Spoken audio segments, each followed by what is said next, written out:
Jonathan, merci pour ces explications autour de Windows Server 2019. Peux-tu nous expliquer maintenant le système de licensing? Alors, oui, je vais vous expliquer en fait le licensing. Je vais vous expliquer le licensing de Windows Server 2019, qui est le même en fait que Windows Server 2016. Mais avant ça, il faudrait quand même qu'on puisse parler de pourquoi OEM et pourquoi Open. Un petit rappel assez simple. Quand on parle de licensing en OEM, on vient prendre une licence qui est vendue avec un matériel et qui bénéficie en fait de la remise de celui-ci. Donc en soi, si vous avez 50% de remise sur un serveur, il y a aussi 50% de remise sur la licence. Donc, ce n'est pas négligeable, en sachant qu'une licence peut avoir un certain coût. Et l'open, quant à lui, est une licence qui n'appartient pas à un serveur, qui n'a pas besoin d'être vendue avec un serveur. Le défaut de la licence en OEM, c'est que celle-ci vit et meurt avec son matériel. Si votre matériel, après 7 ans, vous le jetez, vous jetez aussi la licence. En open, vous gardez cette licence. C'est ça le gros avantage que vous avez dessus. Vous pouvez la déplacer d'un serveur à un autre en sachant qu'il y aura quand même une contrainte de 90 jours, que ce soit de l'open avec de la software assurance ou non. On pourra en parler un petit peu plus après. Pour pouvoir expliquer un petit peu le licensing, parce qu'il peut y avoir des petits détails à prendre en compte, il faut qu'on puisse savoir quelle édition existe sur Windows Server 2019. La première version, c'est la version Windows Server Essential. Donc, c'est une version qui est amenée à disparaître sur les prochaines sorties de Windows Server, tout simplement parce que c'est une édition qui est très peu connue et qui sert réellement aux petites entreprises qui débutent. D'accord. Elle n'est utilisable que pour un nombre de 25 utilisateurs et pas plus. Dès lors que vous dépassez ce nombre, vous devez passer sur une version supérieure. Et en soi, il y a tout d'incorporé dessus. On ne parle même pas de cal ou quoi que ce soit sur une version, sur une édition Windows Server Essential, mais celle-ci a un avantage certain, c'est son prix.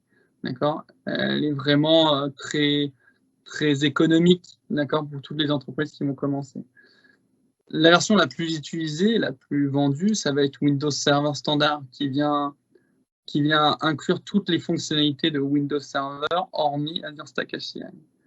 En sachant que Windows Server Standard vous permet d'avoir 2 VM. Mais si vous avez besoin de plus de VM, il faut savoir que cette licence est additionnable.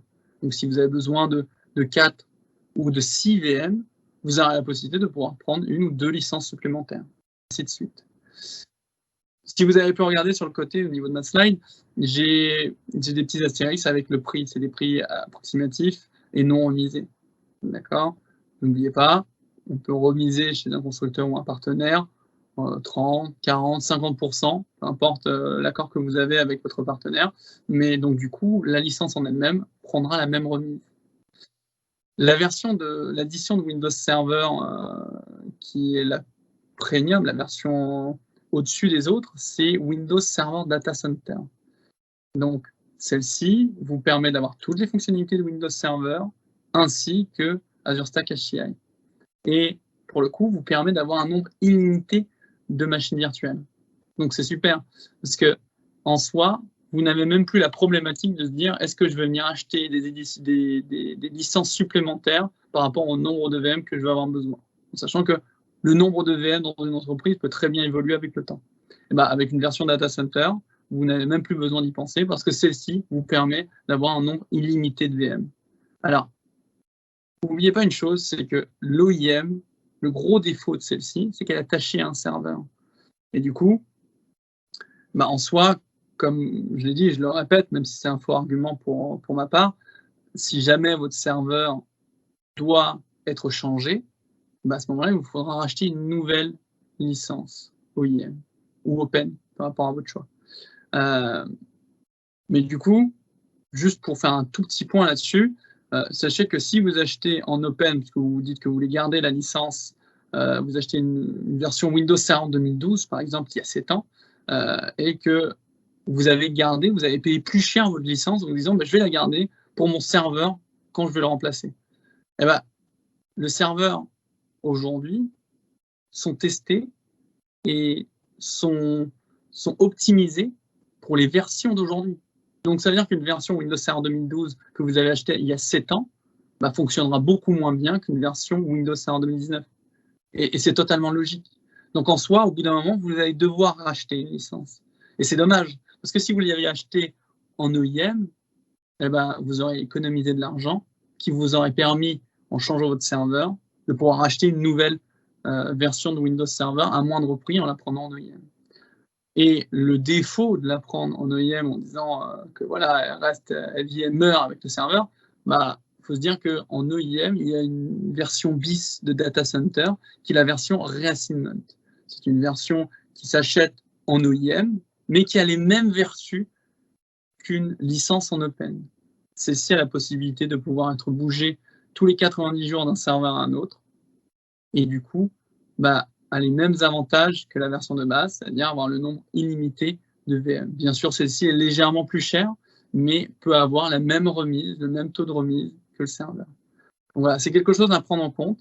Et du coup, pour continuer sur le licensing serveur, il faut parler aussi de comment on licencie un serveur.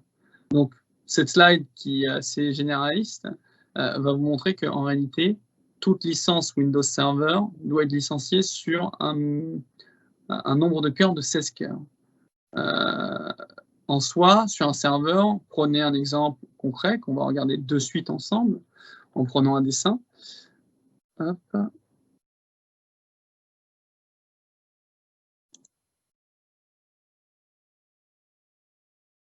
On va prendre un exemple, on va prendre un serveur dans lequel on va avoir 2 CPU de 8 cœurs. Ces 2 CPU de 8 cœurs bah, vont être très simples à licencier. Une licence Windows Server, quoi qu'il arrive, vous permet de licencier 16 cœurs. Donc en soi, ici, si on part sur la licence de base standard, ici, il nous faudra uniquement une simple licence Windows Server 2019, 16 cœurs. Chez tous les partenaires et chez tous les constructeurs, vous avez à disposition plusieurs SKU, plusieurs add-ons supplémentaires pour licencier un serveur. Vous avez la licence de base, 16 cœurs, et vous avez aussi une licence additionnelle de 2 cœurs. Avec ça, j'ai la possibilité de pouvoir licencier n'importe quel serveur. C'est-à-dire que si dans mon exemple où j'ai pris un serveur de 2 fois 8 cœurs, donc un serveur avec 16 cœurs, et vu que je sais qu'une licence en elle-même c'est 16 cœurs, par défaut, je licencie avec une licence simple et j'aurai licencié la totalité de mon serveur. Par contre, qu'est-ce qui se passe si je prends un serveur et que sur ce serveur, je n'ai pas 2 fois 8 cœurs, mais que j'ai 2 fois 10 cœurs? Je me retrouve avec un serveur qui fait 20 cœurs au total. Et bien en soi, dites-vous que si jamais vous voulez licencier ce serveur en Windows Server, il vous faudra licencier l'intégralité des cœurs de la machine. Donc, pour faire très simple, avec les SKU que je vous ai donnés à droite, vous avez la possibilité de pouvoir le faire. Et là, comme on doit licencier l'intégralité des cœurs de cette machine, on va venir rajouter des add-ons supplémentaires de 2 cœurs. Comme j'ai 20 cœurs, licence de base 16 cœurs et mes add-ons de 2 cœurs x 2, ça me permet d'avoir un licensing Windows Server de 20 cœurs sur un serveur qui a 20 cœurs au total. Et ainsi de suite. On ne va pas forcément rentrer sur le détail du nombre de VM, même si en soi on le pourrait. Dites-vous que quand on licencie l'intégralité des cœurs de la machine avec du standard, et ben là on aura le droit à 2 VM. Mais que si je veux plus de VM, quand je vous en parlais tout à l'heure, où on a le fait de pouvoir additionner nos licences standards, bah si je veux 4 VM, par exemple, et ben à ce moment-là, je reproduis ma première ligne, 16 cœurs, et 2 fois 2 cœurs. Et là, j'aurais licencié mon serveur en Windows Server 2019 standard pour avoir 4 VM au maximum. Et ainsi de suite, je pourrais continuer à multiplier mes lignes pour avoir de plus en plus de VM. En soi, n'oubliez pas une chose, c'est que si je reviens sur le schéma, sur le slide précédent, où je vous ai mis les prix approximatifs, c'est notamment pour vous rappeler une chose, c'est qu'il sera toujours conseillé auprès de tout revendeur et de tout constructeur qu'à partir environ de 11 à 12 VM, qui sera beaucoup plus rentable de partir sur le data center. Les prix approximatifs ne sont pas là pour rien, c'est aussi pour vous montrer que, comme une licence standard de 2 VM qui équivaut à 1000 €, c'est-à-dire qu'à partir de 13-14 VM, on sera sur le même prix que le data center. Et donc, du coup, si on est sur le même prix que le data center, il est quand même beaucoup plus avantageux de prendre une licence où j'ai la possibilité de pouvoir continuer à avoir des VM en plus que rester fixe sur des licences standards où je serai avec un nombre défini de machines virtuelles. Donc, ça, c'est le licensing très rapide de Windows Server, avec beaucoup de détails en plus qu'on pourrait y rajouter. Mais en soi, dites-vous que quand vous avez la logique de Windows, du licensing Windows Server, vous aurez une facilité à pouvoir sizer certaines configurations ou d'autres, pour pouvoir comprendre les licences déjà mises en place sur votre infrastructure. Jonathan, merci pour ces détails concernant le licensing de Windows Server 2019. Un dernier élément, et pas des moindres, peux-tu nous parler des licences d'accès client, les CAL? Oui, les CAL, on va en parler parce que c'est super important et c'est souvent mis de côté. Les CAL, pour toutes les entreprises qui ont du Windows Server. Et quand je parle de Windows Server, je parle du Windows Server, même Windows Server 2008, 2003, 2012, etc. En soi, quand vous êtes dans une entreprise et que vous avez des serveurs avec un système d'exploitation Windows Server 2019 ou 2016, vous avez l'obligation d'avoir une CAL, un ticket d'utilisation des ressources Windows Server. Et dites-vous bien que quand vous êtes connecté au réseau où il y a des serveurs avec le système d'exploitation de Microsoft dessus, bah, vous utilisez, quoi qu'il arrive, une ressource de celle-ci. En soi, pour vous expliquer concrètement à quoi ça sert, je vais prendre le temps de faire vraiment un dessin si ça ne vous dérange pas. Et je vais même parler en réalité de prendre un exemple concret et de pouvoir avancer là-dessus. Donc, si je prends une entreprise lambda avec 3 serveurs, un serveur data, un serveur Active Directory qui va servir à la gestion de vos profils, de vos mots de passe et de vos droits, et un serveur, disons un serveur de logiciel métier. Dans cette entreprise, dans la même entreprise que j'ai pris en exemple, on a 1000 utilisateurs. Ces 1000 utilisateurs ont des CAL parce que c'est obligatoire. Donc, il y a forcément 1000 CAL. Chacun des serveurs a une version bien particulière de Windows Server. Windows Server 2012, 2008 et 2016. Une phrase qui est souvent répétée chez Microsoft, c'est « qui peut le plus, peut le moins ». C'est-à-dire que si j'ai des CAL en 2016, celles-ci sont utilisables sur du 2012, du 2008 et toutes les versions antérieures. Donc ici, la version la plus haute de Windows Server est Windows Server 2016. Donc, en se disant que l'entreprise est en conformité avec le licensing Microsoft, ici, dans notre cas, on se retrouve avec 1000 CAL 2016. Et bien, pour reprendre l'exemple que je viens de vous donner, c'est que imaginez que vous arrivez dans un parc d'attractions, vous aurez payé le ticket d'entrée, et avec ce ticket d'entrée, vous aurez le droit de pouvoir utiliser tous les manèges du parc d'attractions. Voilà, c'est pareil, avec une CAL, chaque utilisateur qui arrive avec son PC aura le droit de pouvoir se connecter et utiliser des ressources de n'importe quel serveur de l'entreprise. Donc là, c'est dans le monde parfait, d'accord? Imaginez que dans cette entreprise, le service informatique ait besoin d'un nouveau serveur. Un nouveau serveur pour un nouveau logiciel métier. Le logiciel métier sur lequel a été développé l'applicatif, dites-vous que c'est disons, sur Windows Server 2016. Mais comme nous avons à disponibilité Windows Server 2019, on va se dire que ce serveur arrive avec Windows Server 2019. Donc là, en fait, je vais prendre allusion sur 2 points bien précis qui sont très importants à prendre en compte. Ici, du coup, on se retrouve avec un nouveau serveur qui va avoir un logiciel métier et qui va être incorporé dans le parc informatique de l'entreprise. Du coup, comme ce serveur se retrouve avec une génération supérieure aux autres, l'intégralité des CAL de l'entreprise devront être remplacés par du 2019.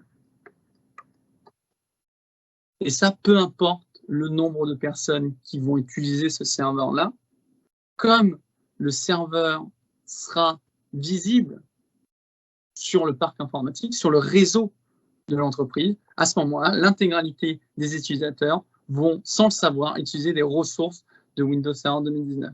Tout simplement parce que vous vous connectez avec votre PC portable dans le réseau de l'entreprise, vous faites un énorme hello. Et tous les serveurs présents sur le réseau vont vous répondre en disant « Coucou, je suis ici et je sers à ça ». Mais en soi, vous n'allez pas l'utiliser, vous n'allez pas forcément l'utiliser, mais vous allez utiliser sans le savoir une ressource de Windows Server 2019. Donc dès lors que vous avez un nouveau serveur en Windows Server 2019, vous êtes dans l'obligation de changer l'intégralité des CAL. Et c'est là où on rentre dans le vif du sujet en se disant que c'est quoi la différence du coup si j'achète une CAL en 2019 en OEM ou une CAL en 2019 en Open? Et ben, les CAL, si je prends le slide que je vous ai présenté juste avant, celui-ci, on peut lire ici qu'une CAL est channel agnostic. Et en fait, ça veut dire quoi une CAL channel agnostic? Ça veut dire que celle-ci n'est pas attachée à un serveur. Donc, si vous perdez le serveur, les CAL tiennent. Donc, en soi, si jamais vous achetez une CAL en OEM, cette CAL aura les mêmes vertus, les mêmes droits qu'une CAL en Open. Ce qui va vraiment avoir comme différence, c'est le taux de remise que vous allez pouvoir avoir avec une CAL en OEM. Et c'est là que c'est important, parce que les gens, malheureusement, ne savent pas forcément qu'en achetant des CAL, quand ils les achètent en Open, ils peuvent les avoir à un prix peut-être plus attractif avec de l'OEM. Parce qu'une licence, une CAL, quand vous l'achetez avec le serveur, celui-ci permet d'avoir l'application de la remise du serveur en plus sur le licensing. Et c'est ça qui est important. C'est qu'au lieu d'avoir une licence, une CAL qui va peut-être dépasser les 35-40 €, vous allez peut-être avoir cette même CAL en OEM à peut-être 40% moins cher, 30% moins cher.